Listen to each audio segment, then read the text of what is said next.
மதுரை மேலூர் அருகே அரசு பள்ளிக்கு 1 கோடி ரூபாய் மதிப்பிலான 2 ஏக்கர் நிலத்தை தானமாக வழங்கிய தம்பதிகளை பலரும் பாராட்டி வருகின்றனர். கீழையூர் கிராமத்தைச் சேர்ந்த கோபாலகிருஷ்ணன் தமிழ்ச்செல்வி தம்பதியர் உணவகம் உள்பட பல்வேறு தொழில்களில் ஈடுபட்டு வருகின்றனர்.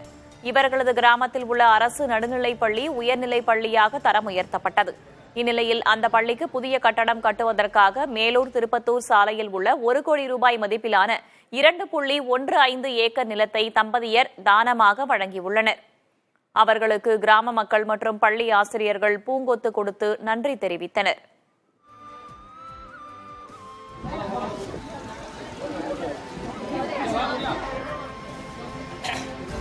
பழைய ஸ்கூலு இருந்தது, அது ரொம்ப பில்டிங் இடிக்கிற மாதிரி பொசிஷனில் இருந்தது. அதனால இடமா கொடுத்தோம்னா கவர்மெண்ட்டில் ஒரு 2.5 கோடி ரூபா சாங்ஷன் பண்ணியிருக்காங்க.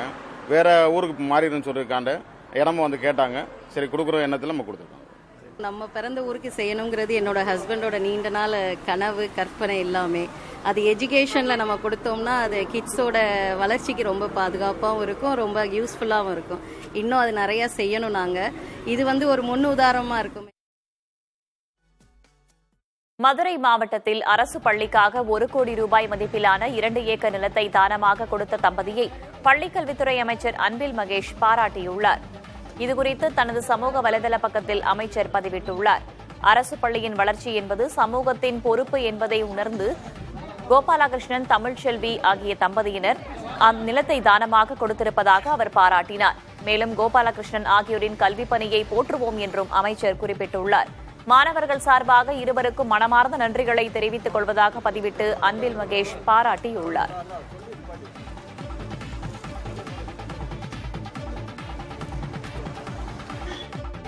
பிரபல நடிகைகள் தமன்னா மற்றும் காஜல் அகர்வாலை வைத்து விளம்பரம் செய்து போலி கிரிப்டோ கரன்சி நிறுவனம் நடத்திய மோசடி செய்த 2 பேரை புதுச்சேரி காவல்துறையினர் கைது செய்துள்ளனர். புதுச்சேரி மூலக்குளம் பகுதியைச் சேர்ந்த அசோகன் என்பவர் இணையத்தில் வந்த விளம்பரத்தை பார்த்து ஹஷ்பே என்ற கிரிப்டோ கரன்சி நிறுவனத்தில் முதலீடு செய்திருக்கிறார். 10 லட்சம் ரூபாய் முதலீடு செய்த அவர் நிறுவனத்தின் விழாவிற்கு சென்றபோது நடிகை தமன்னா, காஜல் அகர்வால் உள்ளிட்ட திரை நட்சத்திரங்கள் கலந்து கொண்டதை பார்த்துள்ளார். இதனால் தனது நண்பர்களையும் பணத்தை முதலீடு செய்ய வைத்துள்ளார். சுமார் 2.5 கோடி ரூபாய் வரை முதலீடு செய்த நிலையில் தனது வங்கிக் கணக்குக்கு பணத்தை மாற்ற முயற்சித்த போது மாற்ற முடியவில்லை. இதனால் ஏமாற்றப்பட்டதை அறிந்த அவர் சைபர் கிரைம் பிரிவில் புகார் அளித்தார். விசாரணையில் கோவையை தலைமையிடமாக கொண்டு செயல்பட்ட நிறுவனம் இந்த மோசடியில் ஈடுபட்டது தெரியவந்தது.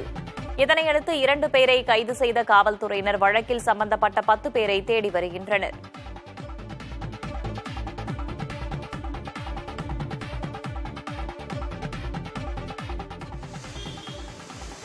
காவிரி படுகை மற்றும் தென் மாவட்டங்களில் இன்று கனமழை பெய்யும் என்று வானிலை ஆய்வு மையம் கணித்துள்ளது. இதுகுறித்து வெளியிடப்பட்டிருக்கும் செய்திக்குறிப்பில் கிழக்கு திசை காற்றின் வேக மாறுபாடு காரணமாக தமிழ்நாடு மற்றும் புதுவையில் இன்று மழை பெய்ய வாய்ப்பிருப்பதாக தெரிவிக்கப்பட்டுள்ளது. தஞ்சாவூர், திருவாரூர், நாகை, மயிலாடுதுறை, புதுக்கோட்டை உள்ளிட்ட காவிரி படுகை மாவட்டங்கள் மற்றும் தூத்துக்குடி, நெல்லை, கன்னியாகுமரி, ராமநாதபுரம் உள்ளிட்ட தென் மாவட்டங்களில் இன்று கனமழை பெய்யும் என்று கணிக்கப்பட்டுள்ளது. சென்னை மற்றும் புறநகர் பகுதிகளில் இன்று லேசான மழை பெய்ய வாய்ப்பிருப்பதாகவும் வானிலை ஆய்வு மையம் குறிப்பிட்டுள்ளது.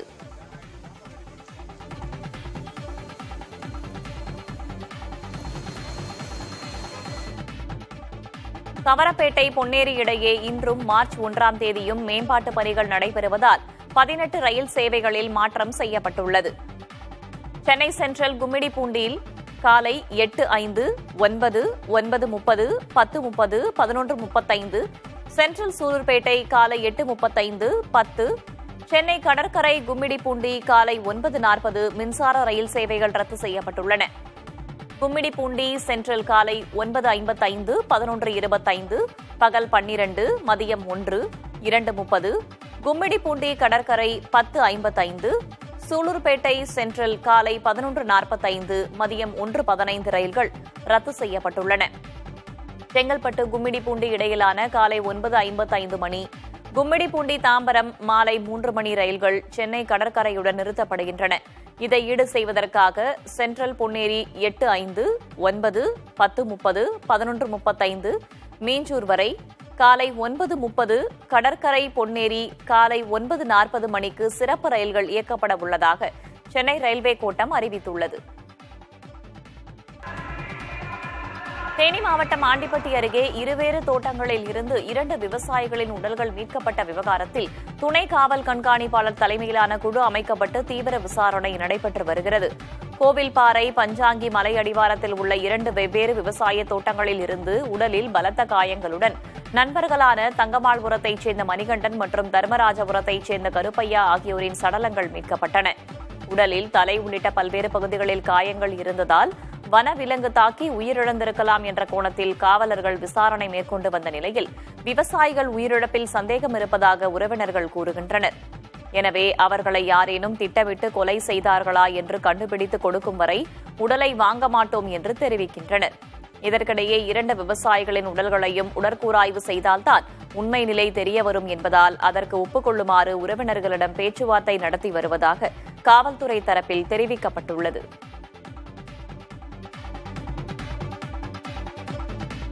ராமநாதபுரம் மீன் சந்தையில் விற்பனைக்காக வைக்கப்பட்டிருந்த கெட்டுப்போன 42 கிலோ மீன்களை அதிகாரிகள் பறிமுதல் செய்து அழித்தனர். கிழக்கு கடற்கரை சாலையில் உள்ள ராமேஸ்வரம் மீன் மார்க்கெட்டில் உணவு பாதுகாப்புத்துறை அதிகாரிகள் சோதனையிட்டனர். அப்போது கெட்டுப்போன மீன்கள் விற்பனைக்காக வைக்கப்பட்டிருந்தது தெரியவந்தது. இதையடுத்து 42 கிலோ மீன்களை அதிகாரிகள் அழித்தனர். கெட்டுப்போன மீன்களை விற்றால் கடும் நடவடிக்கை எடுக்கப்படும் என்று வியாபாரிகளை அதிகாரிகள் எச்சரித்தனர்.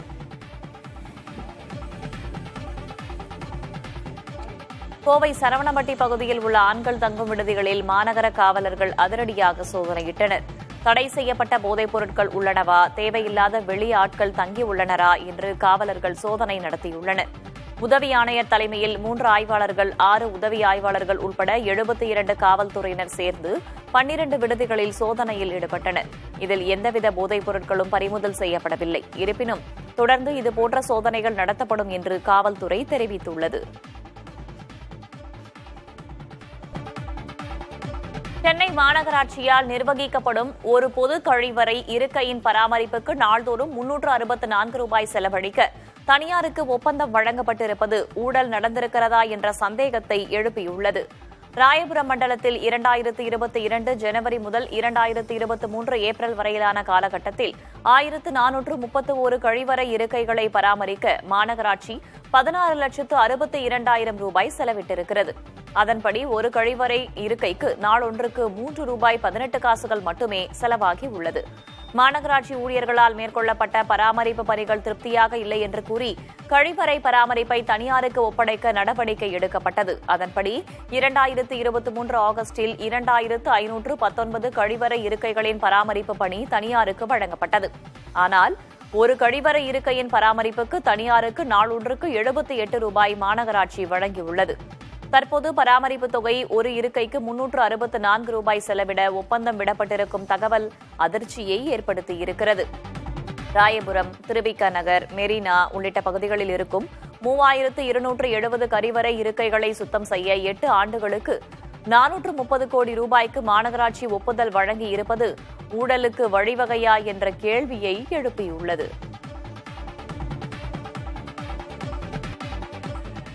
அரியலூரில் அரசு பள்ளி மாணவிக்கு பாலியல் தொல்லை அளித்த ஆசிரியரை காவலர்கள் கைது செய்தனர். தமிழ் ஆசிரியர் சுரேஷ் என்பவர் மாணவிக்கு பாலியல் தொல்லை கொடுத்ததோடு கொலை மிரட்டல் விடுத்திருக்கிறார். இது தொடர்பாக சிறுமியின் பெற்றோர் காவல் நிலையத்தில் புகார் அளித்திருக்கின்றனர். அதன் அடிப்படையில் சுரேஷை போக்சோ சட்டத்தின் கீழ் கைது செய்து விசாரித்து வருகின்றனர்.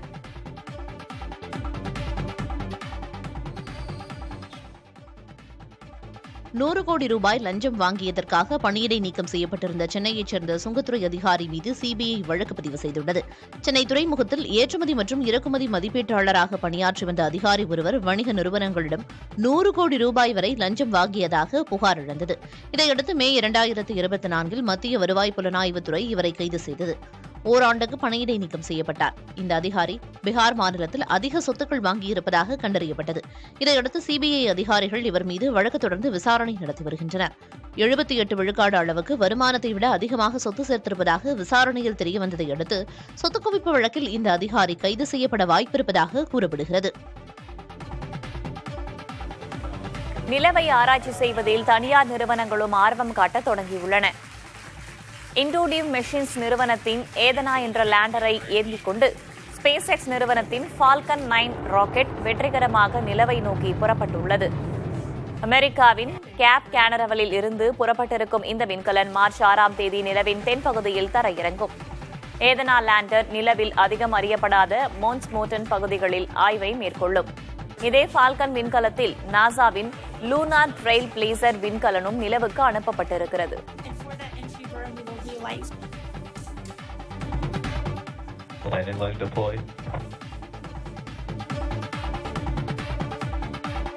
தோற்றுப்போய் வெளிநாடுகளின் உதவியால் பிழைத்திருக்கும் நாடான பாகிஸ்தான் உலக அரங்கில் இந்தியா குறித்து பொய் தகவல்களை பரப்பி வருவதாக கடுமையான விமர்சனம் ஐநா மனித உரிமை கவுன்சிலில் வைக்கப்பட்டுள்ளது. ஐநா மனித உரிமை கவுன்சிலின் 58வது கூட்டம் சுவிட்சர்லாந்தின் ஜெனீவாவில் நடைபெற்றது. இதில் பாகிஸ்தான் தரப்பில் காஷ்மீர் குறித்து விமர்சனங்கள் முன்வைக்கப்பட்டன. இதற்கு பதில் தரும் உரிமை என்ற நடைமுறையின் கீழ் இந்திய பிரதிநிதி ஷிதின் தியாகி காட்டமான பதிலை அளித்தார். காஷ்மீர் குறித்து உலக அரங்கில் பொய்த் தகவல் பரப்புவதையே கடமையாக பாகிஸ்தான் வைத்திருப்பதாக கூறிய தியாகி, பாகிஸ்தான் என்ற தோற்றுப்போன நாட்டிற்கு பேச வாய்ப்பளிப்பது நேரத்தை வீணடிக்கும் செயல் என்றும் விமர்சித்தார். காஷ்மீரும் லடாக்கும் எப்போதும் இந்தியாவின் ஒருங்கிணைந்த பகுதிகள் என்றும் இதை எவரும் கேள்வி கேட்க முடியாது என்றும் தியாகி பேசினார். மனித உரிமை மீறலுக்கும் சிறுபான்மையினர் சித்திரவதைக்கும் பெயர் பெற்ற பாகிஸ்தான் இந்தியா குறித்து விமர்சிக்க எந்த தகுதியும் கிடையாது என்றும் தியாகி பேசினார். ரூபாய் மதிப்பு வீழ்ச்சி வெளிநாடு வாழ் இந்தியர்களுக்கு சாதகமாக இருந்தாலும் வெளிநாடுகளில் பயிலும் இந்தியர்களுக்கு பாதகமாகவே இருக்கிறது. 6 மாதங்களில் டாலருக்கு நிகரான ரூபாய் மதிப்பு சுமார் 5% குறைந்து 87 ரூபாயை கடந்துள்ளது.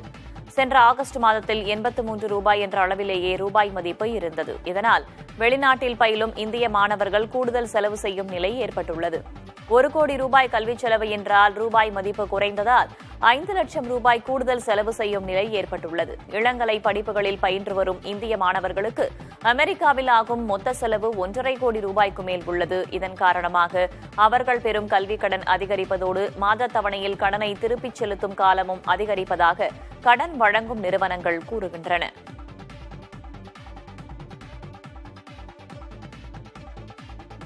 வரி ஏய்ப்பு செய்ததாக இந்தியாவில் சுமார் 24,000 கோடி ரூபாய் வரி செலுத்த வேண்டிய கட்டாயத்தில் ஃபோக்ஸ்வேகன் நிறுவனம் உள்ளது. சொகுசு கார் தயாரிப்பு நிறுவனமான ஃபோக்ஸ்வேகன் சுமார் 12,000 கோடி ரூபாய் வரி ஏய்ப்பு செய்ததாக இந்திய அதிகாரிகள் நோட்டீஸ் அனுப்பியுள்ளனர். வெளிநாடுகளில் உற்பத்தி செய்யப்படும் கார் பாகங்களை இறக்குமதி செய்ய 30 முதல் 35 விழுக்காடு வரி விதிக்கப்படுகிறது. ஃபோக்ஸ்வேகன் குழுமத்தின் துணை நிறுவனமான ஸ்கோடா ஆட்டோ இறக்குமதி வரியை குறைக்கும் நோக்கில் ஃபோக்ஸ்வேகன் கார்களின் பாகங்களை தனித்தனியாக வகைப்படுத்தி காண்பித்ததாக இந்திய அதிகாரிகள் குற்றம் சாட்டியுள்ளனர். இதை எதிர்த்து அந்நிறுவனம் மும்பை உயர்நீதிமன்றத்தில் வழக்கு தொடர்ந்துள்ளது. நீதிமன்றத்தில் குற்றம் நிரூபணம் செய்யப்பட்டால் அந்நிறுவனம் வட்டி மற்றும் அபராதத்தோடு சேர்த்து சுமார் 24,000 கோடி ரூபாய் வரி செலுத்த வேண்டியிருக்கும். உலகின் மிகப்பெரிய 3வது சந்தையான இந்தியாவில் ஃபோக்ஸ்வேகன் நிறுவனத்தின் பங்களிப்பு குறைந்த அளவே உள்ளது. இந்நிலையில் இந்த வரி விதிப்பு தங்களுக்கு வாழ்வா சாவா என்ற பிரச்சினை என ஃபோக்ஸ்வேகன் நிறுவனத்தின் இந்திய பிரிவு அதிகாரிகள் தெரிவித்துள்ளனர். யாத்திசை இயக்குநர் தரணி ராசேந்திரன் இயக்கும் புதிய படத்தின் முதற்கட்ட படப்பிடிப்பு நிறைவடைந்திருக்கிறது. பாண்டியர்களின் கதையை மையமாக வைத்து உருவான யாத்திசை 2023ஆம் ஆண்டு வெளியானது. சிறிய குழுவின் உழைப்பில் உருவான வரலாற்று திரைப்படமான யாத்திசைக்கு நல்ல விமர்சனங்கள் கிடைத்தன. இயக்குநர் தரணி ராசேந்திரன் அதே குழுவுடன் இணைந்து அடுத்த படத்தை இயக்கி வருகிறார். செங்கல்பட்டு உள்ளிட்ட பல்வேறு பகுதிகளில் படப்பிடிப்பு மேற்கொள்ளப்பட்டு வரும் நிலையில் பணிகள் மும்முரமாக நடைபெற்று வருகின்றன. திருவள்ளூர் குரு முத்தீஸ்வரர் கோவிலில் உள்ள 41 அடி உயர ராஜலிங்கத்திற்கு மகா சிவராத்திரியையொட்டி 1008 லிட்டர் பாலாபிஷேகம் செய்யப்பட்டது. மாவட்ட ஆட்சியர் அலுவலகம் அருகே உள்ள பொம்மியம்மாள் சமேத குரு முத்தீஸ்வரர் கோவிலில் மகா சிவராத்திரி விழா கொண்டாடப்பட்டது. இதன் முக்கிய அம்சமாக 41 அடி உயர ராஜலிங்கத்திற்கு 1008 லிட்டர் பாலை ஊற்றி அபிஷேகம் செய்யப்பட்டது. ராட்சத கிரேன் மீது ஏறிய சிவாச்சாரியார்கள் மோட்டார் மூலம் பாலை ஊற்றி அபிஷேகம் செய்தனர். ராஜலிங்கத்தை போலவே நந்திக்கும் பால் ஊற்றி அபிஷேகம் செய்யப்பட்டது.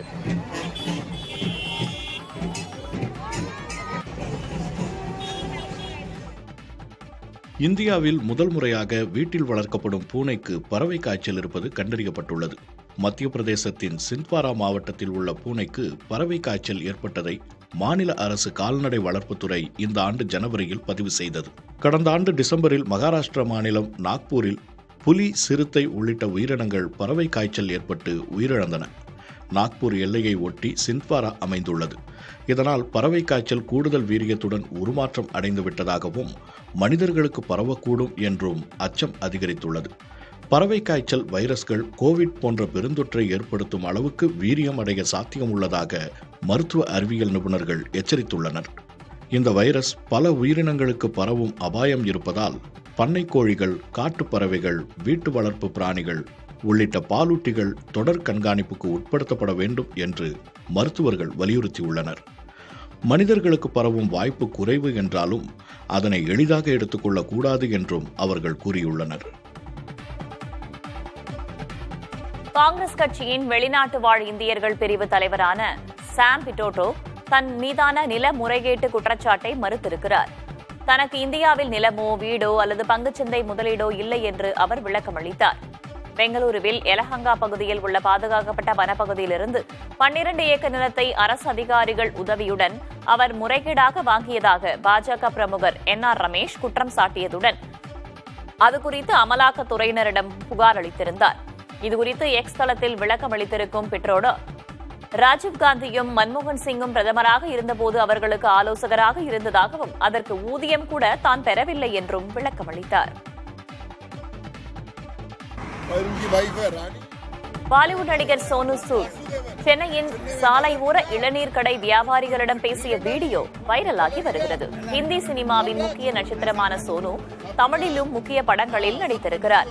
சென்னைக்கு நிகழ்ச்சி ஒன்றில் பங்கேற்க வந்த அவர் சாலை ஓரம் இருக்கும் இளநீர் கடை வியாபாரிகளை சந்தித்தார். தமிழில் அவர்களை நலம் விசாரித்த சோனு இளநீர் விற்பனை குறித்து கேட்டறிந்தார். கடுமையாக உழைக்கும் சிறு வியாபாரிகளிடம் பொருட்களை வாங்கி அவர்களுக்கு உதவிட வேண்டும் என்று வலியுறுத்திய சோனு அங்கிருந்தவர்களிடம் அன்பு பாராட்டிய வீடியோ ட்ரெண்ட் ஆகியுள்ளது. और हम सबको यहाँ पे जब भी जो लोग आते हैं उनको सपोर्ट करना है, ना सिर्फ चेन्नई में लेकिन हिंदुस्तान में जहाँ पे भी लोग दिखते हैं प्लीज सपोर्ट कीजिए और इनका जो शोरूम है नारियल पानी का ऐसे ही चलता रहे. ऑल द बेस्ट नीलकंठा जी. தஞ்சை மாவட்டம் கும்பகோணத்தில் விடுதலை சிறுத்தைகள் கட்சி கொடிக்கம்பம் உடைக்கப்பட்டதற்கு பாமக தலைவர் அன்புமணி ராமதாஸ் வருத்தம் தெரிவித்துள்ளார். கடந்த 23ஆம் தேதி வன்னியர் சங்கம் சார்பில் சோழமண்டல சமய சமுதாய நல்லிணக்க மாநாடு நடைபெற்றது. அப்போது மாநாட்டு திரளின் அருகே இருந்த விடுதலை சிறுத்தைகள் கட்சியின் கொடிக்கம்பம் உடைந்து கீழே விழுந்தது. அசம்பாவிதங்கள் நடைபெறாமல் இருக்க காவல்துறையினரே கொடிக்கம்பத்தை மீண்டும் அதே இடத்தில் உடனுக்குடன் நட்டு வைத்தனர். இந்நிலையில் தொண்டர்களால் கொடிக்கம்பம் சேதமானதற்கு அன்புமணி ராமதாஸ் வருத்தம் தெரிவித்துள்ளார். இனிவரும் காலங்களில் எந்த கட்சிக்கு எதிராகவும் இத்தகைய செயல்களில் தொண்டர்கள் ஈடுபடக்கூடாது என கேட்டுக் கொண்டுள்ளார்.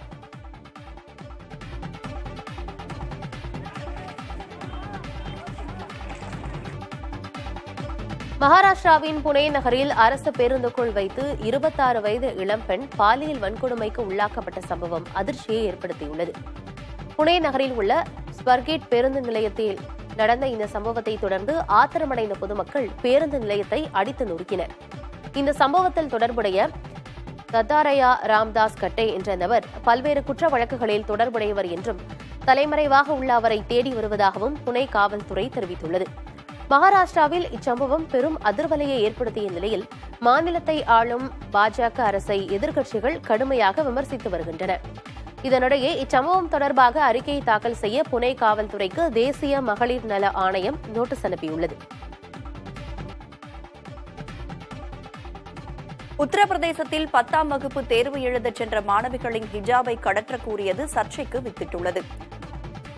முராதாபாத்தில் உள்ள தேர்வு மையத்தில் ஹிஜாப் அணிந்து 4 மாணவிகள் தேர்வு எழுதச் சென்றதாக தெரிகிறது. அப்போது மாணவிகளின் அடையாளங்களை அறிந்து கொள்ள ஹிஜாபை கழற்றுமாறு ஆசிரியர் கூறியுள்ளார். இதனை ஏற்க மறுத்த மாணவிகள் தேர்வை தவறவிட்டாலும் பரவாயில்லை, ஹிஜாபை கழற்ற மாட்டோம் என்று கூறியுள்ளனர். இதனையடுத்து பெண் ஆசிரியர் ஒருவரின் மூலம் மாணவிகளின் அடையாளங்கள் சரிபார்க்கப்பட்டு அவர்கள் தேர்வு எழுத அனுமதிக்கப்பட்டதாக மாவட்ட கல்வி அதிகாரி தரப்பில் தெரிவிக்கப்பட்டுள்ளது.